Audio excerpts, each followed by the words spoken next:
I'm Zuraida Buter from the Netherlands. I have a company called Zoe, and Zoe does playful stuff, events to make people play again, and also get a broader audience to play again. Playful, I like it. Yeah, improvisation. Anyway, Playful Arts Festival is something I organized last year in the Netherlands.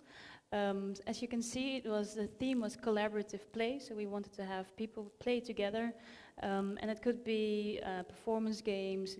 It was spectacle. It was play, and it could be digital games, but also physical games. And it was all about people playing together. Without the other, you couldn't play the games. You could try, but it was hard. We had also one guest from the United States there. And these were some of the images. So we had a DJ and we had people playing together, competing, trying to throw each other off the mat there with Mega Gerb from Bennett Foddy and Douglas Wilson. And you see all these people laughing, and that was exactly what we wanted to have there, people laughing together while playing these games. So this was the Join Us for a Night with Spectacle and Play. Bring you toe-to-toe in a head-to-head with your friends, collaborate, sneak, team up, challenge, laugh, watch, listen, and join. So we also had Kao Abe from New York. She's a wonderful designer. She does all these weird stuff with technical things and devices. And one thing she made was Hit Me. And as you can see, you have each of them have a helmet with a camera on top of it, and on top of that is a button, and you need to get the other, you need to touch the other button, and then you get on a camera, and that gives you points. But it was really interesting to see what happened. This is like a government official that opened the thing, and he started to play. I think she also tried to reach somewhere, but it was also really near some place you don't want to be touched. Yeah, so that happened. We didn't have a picture of it, unfortunately, but stuff like that happens. So people play and they get into weird situations, but it's all fine because you're playing. We also had Joost van Dongen with his cello. So this was a real-life cello player, and he had designed a game that the other 4 players would defend the cello together against his violent attacks with his cello. The cello music notes were attacking the fortress. So all kinds of different play we had in this festival. Among them was Fingal. I don't know if has anyone played Fingal here? For the iPad, awesome. It's from a Dutch company called Game Oven, and it's all about touching each other and having these weird sensations while rubbing each other's hands and fingers, and it makes for awkward situations if you do it with certain kind of people, and it makes for really fun if you do it with friends or with your loved ones. So there's these really weird interactions by playing. We also wanted to have people join in and create something themselves. So this was at the Art at the Warehouse. This is an art festival, an art fair, which has totally different people than game design people or people that children or whatever, whoever. So they are used to standing like this, observing and looking at the things that are there instead of playing. So that was an interesting thing. So if we had a square where we had like a explanation of what you should do, they wouldn't play, they would just stand and look at it and say, oh, this is interesting. And they would value that thing on what they saw instead of playing, which is not what we meant. So that's a challenge for next time if we have something in such a situation, that how can we handle it? How can we make things playful and get these people in a playful mindset? Here are some more images of people playing together. And then a couple of weeks ago, Chad Toprek was in the Netherlands as a guest, and we organized a day in the park. But as you can see, it's not in the park because it was raining. So yes, the weather, also in the Netherlands, it sucks. So we did it inside, but people had so much fun. It was, I think, what was it called? Grandmother's Footsteps, where one of the persons is standing here, not looking, and then when they're not looking, then people can walk up to them, and when he looks and they are still walking, they're finished. But you see that they are really excited, especially the girl in the middle. She's like really set on winning and getting that other dude in the other room, or on the side of the room. We also did some Danish hand clapping games. We call it Danish hand clapping games. We don't even know if that's true, if that's the origin, but and these make also for these weird situations with people standing really close and doing stuff, but still having fun because it's all play. And I make a lot of vines of everything. So here you can see one of them where people just are lemon jousting together. So there's a lot of playfulness going on, which is what I want to do with the things that I organize or curate or stuff that I do. And you know, I would love to play in something like this. It's empty here, but who wouldn't want to play there? But it's more like something from for children, maybe parents with children. Kaito Takahashi was once asked in Nottingham to create a playground, and he's a game designer from an artist by trade. And he was asked to create these objects where kids could play with, but like something shoot kids in the air. Not sure if that's the best idea, but he had all these crazy ideas to get people and children to play. So children can play. This is also, for example, Toshiko Ryuchi McAdam. She creates these lovely, wonderful spaces and crocheted stuff all by hand, as you can see in the left corner. And she says we need to create spaces for children to play with each other. Children learn through play, and they grow and they develop social skills, and they cooperate and collaborate with each other. And that's an important thing of play. And often it's parents who are the problem because they see only the danger instead of the fun. And they have forgotten to be what it is to be like a child. But who wouldn't want to play in this? Look, it's so colorful and bouncy. I expect it to be. It's like, wow, I love to play. We do play a little bit. Does anyone do geocaching here? Yeah, 2, 3 people. So there's treasure everywhere, and everyone could find it, actually. So have this playful mind and do treasure hunting and find stuff that is surrounded here.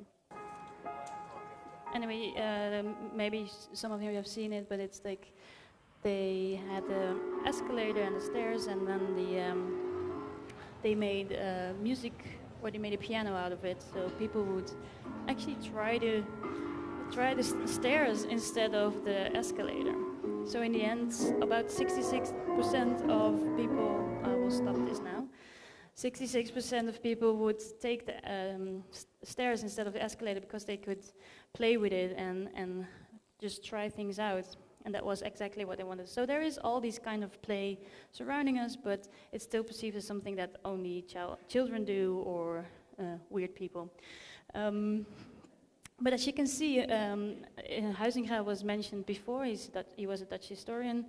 In 1938, he wrote a whole book about human culture and the instinct for play. So there's a instinct for play. So play is part of our culture, and this is what we do. And then in 1978, Bernie de Koven also was trying to get people to play, and had all these weird little games where people were supposed to play games with each other in all these different. And for him, it was like to play well is to live well. So if you look at this picture, it's all these people staring. They're smiling, but that's because there's a camera there that's taking a picture instead of that they're really having fun. And this is the TEDx Amsterdam Live. They were watching all these kind of talks from the TEDx of TED Global. And yeah, they were sitting there for 8 hours straight, I think, just watching and listening and doing nothing. And they were supposed to be inspired, coming together with people you don't know, and then you'll be inspired and you will talk to each other. But I was standing there, I was like, I'm not gonna talk to that person next to me, I'm just listening and watching, and that's it. So I thought, they had asked me to do something there, and I thought, what can I do to make it a little bit better? So here you see people smiling and running and doing all kinds of different things, and what had I done? What had I done? I had given out different colors of Play-Doh, and I also organized game jams, and in game jams you have this limited amount of time where you can create something. So I gave them like 1 minute to find 3 different colors from the whole space, work with these people that had these other colors, then have 1 minute to brainstorm about the theme of a day in the park, and then they had another minute to actually create the whole thing. So people were having fun instead of this thing. They were doing this, and they were doing this, making all these different things, smiling. You can't really see it, but he was really smiling. And I told them to come up on stage and say, if you have the best creative thing you ever made, come to the stage and show it to us. And I thought maybe one person will come up, but everyone rushed to the stage and said, yes, show it, take pictures, do it. And I was like, oh, okay. So they had fun by collaborating and collaboration and creative. And so I think playful culture consists of several things. It's about participation. So what you see here outside is you talk to people. There's a little bit of there's performance, because you stand in a crowd with spectators. The spectatorship and performance is closely related to each other. You encounter new people, you encounter new experiences. There's a part of curiosity involved. And this happens in a lot of places, and people are making more and more of this happen, this playful culture, and it happens in games, it happens in events like this, it happens via collectives and in public space and different spaces actually. Some of the, for example, games, you have these folk games that you see outside here, see happy people playing, Johan Sebastian Jaus, local multiplayer, people like screaming, yelling, and performative where people like Hit Me, where you are like dancing around, trying to beat the other in a gentle way, sort of. So all these different kind of games that are made in the Netherlands. We have Chicken Run was made for a couple of festivals, and you see there's this old guy, like really happy, competing. He wants to win because there's a race, so that you don't see the image, but they are racing. And you have to go like really fast, like here, and see how happy they are together. Show a really short clip. Spectacular live game performance.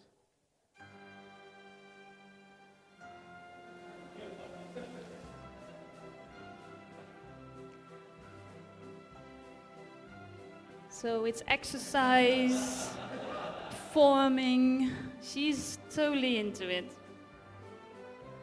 She wants this to happen and she wants to win. See how happy they are. Yeah.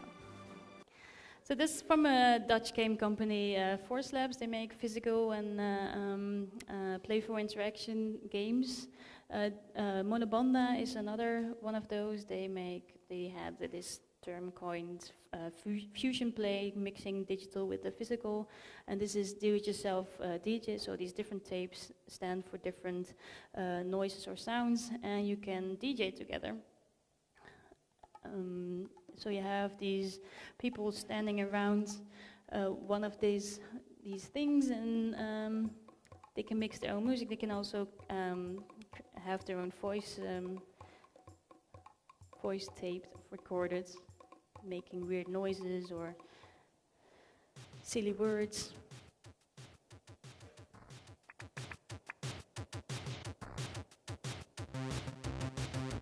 So you get the idea.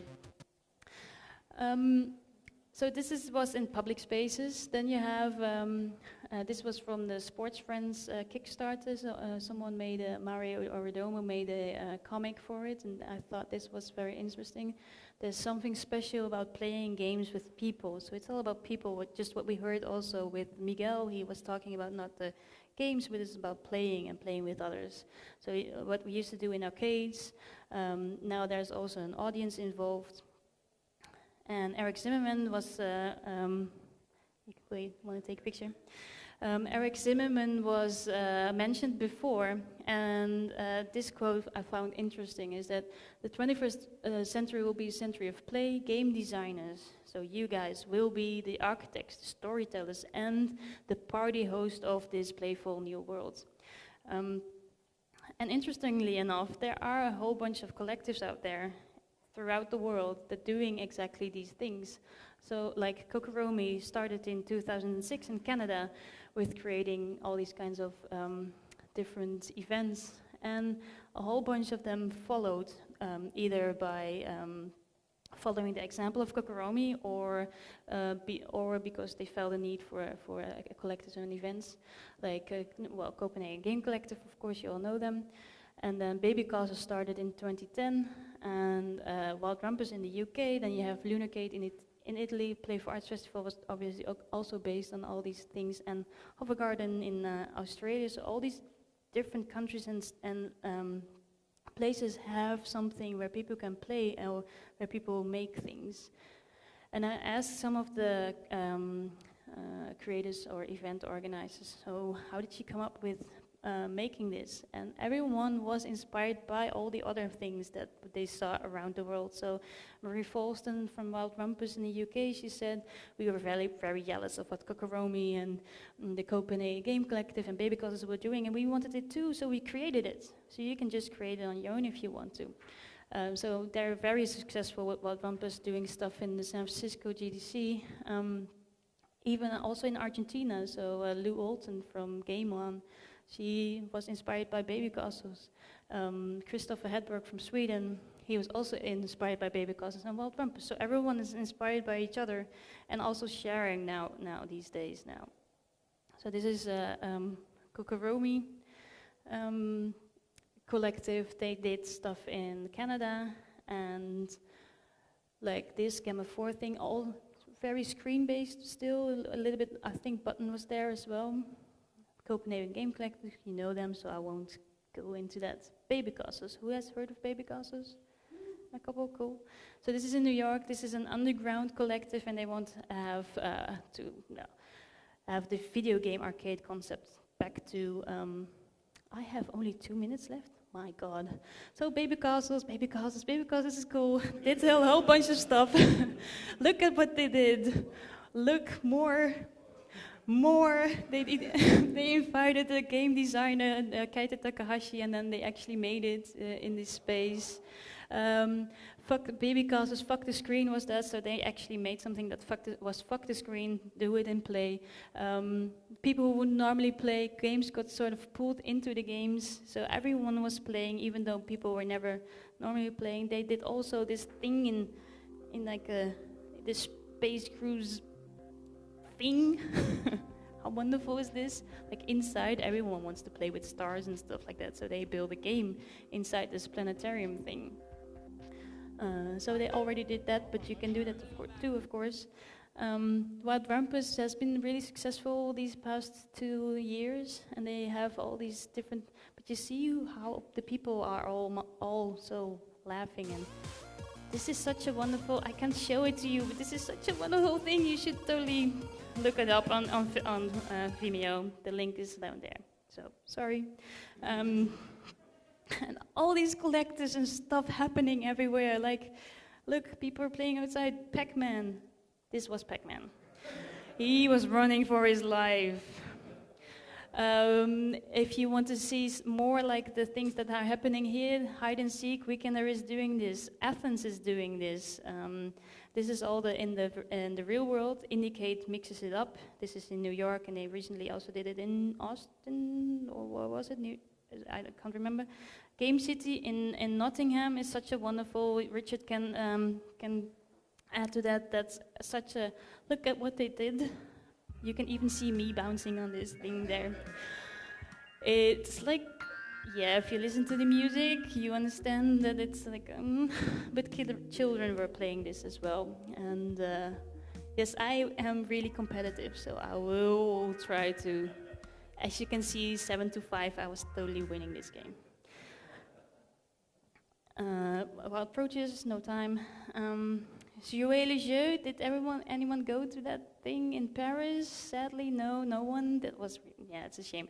Kokoromi, Heather Kelly from Kokoromi, she was one of the curators, and they got a whole museum filled with awesome physical games and games that were playable with games. Oh, well, so there's all these collectors, but also people making games, of course. Douglas Wills and Kao Abene, which I showed you just with Hit Me, they have all these. They have this creating this video folk genre with physical activities. Social interaction is really, really important. And Griffin McElroy from Polygon, he created a really nice article and was trying to dig more into what these events want to do and how they want to get people to play. So, yeah, you all know that. I like this though. Brandon Boy, he has some good quotes. It instantaneously turned a group of strangers into a hunched over and hyper-aware feral circle of predators doing that slow dance around each other. And everywhere where Joust goes, you see that that's happening. Unless there's Rami, he always wins. But this was playable everywhere. And there are so many people now trying to engage people in play and in different ways. Ramiro Copetta, he made Hokwa, and so how can people play together? Hokwa, you can see this yourself somewhere else. And Matt Parker did this thing where you don't actually have to touch each other. I saw someone on Twitter saying, I don't like this whole thing where people have to touch each other. I like physical games, but not the physical games where you touch each other. So if you want a new audience, there's your chance. Not only game design people, but also theater companies are now trying to dig into the whole thing of making performance and together with other people. So Coney is a good example. This is Coney in the UK. They made a small town anywhere where actually the audience becomes the player and becomes the town. So there's 2 hours of one. 2 hours where you start a whole town, there's a mayor that you choose, people get married, and these people don't know each other. Look it up, it's brilliant. No, Quad exhibition is also brilliant. I want to show you so much. I'm almost there, Yes. Hokra, Hokra, Hokra. If you haven't played Hokra yet, try to get your hands on it. You play it with 4 players. It's like a football, hockey kind of game, and you play with two against two, and it makes it really good for interaction with each other. So the majority of the event games favor fun over being competitive, even though you can get competitive, you can get people out of the way, and absolutely fine with making players be the fool because it's in a playful environment. And sometimes they try to make it a more sporting event, so that spectatorship is more important. So there are all these things that are happening. If you want to go to play outside anywhere, then hide and seek. They did a Kickstarter campaign where they did the tiny games so that you could play tiny games everywhere and challenge people on the streets. Or with friends. So if you don't have an idea for a game but you want to play something, then you can do this. It should be an app soonish somewhere. So there is so many playful things out there, and you can do it too. As you can see outside, you can start collectives or events. You can do that all. I have like a zillion websites and stuff going on. So if you want more of these resources that I just showed you on my website, you could just go to zoe.com and then you'll see it. But I have this whole long list of all these collectives that are out there and jams that are happening and all these things with games and play.